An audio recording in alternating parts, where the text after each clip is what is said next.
sujet de l'homophobie et de la haine des femmes.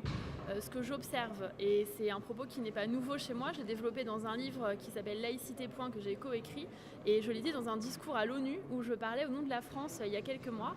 Ce que j'observe, c'est qu'il y a une convergence idéologique entre d'un côté des intégristes religieux et de l'autre côté des mouvements identitaires ou d'extrême droite en France, en Europe ou partout dans le monde, et que cette convergence, elle va contre les droits des femmes pour les empêcher d'avoir un libre choix et de disposer librement de leur corps, par exemple en accédant à l'éducation à la vie affective et sexuelle. Qui en France est opposé à l'éducation à la vie affective et sexuelle? Eh bien, à la fois des mouvements identitaires et d'extrême droite, mais aussi des mouvements intégristes religieux.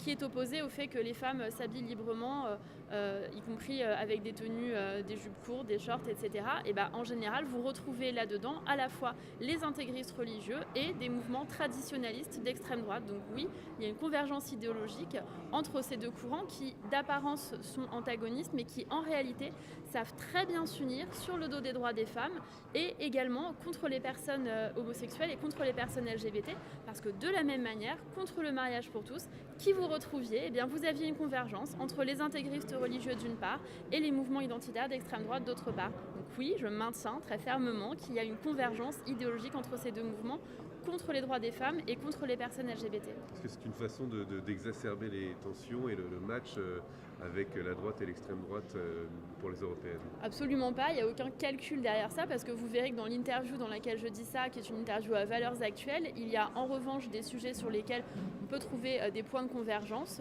Donc c'est une interview que j'ai voulu faire sans aucun tabou, et donc en assumant ce que je pense, qu'il s'agisse des points de convergence ou des points de dissensus comme celui-là.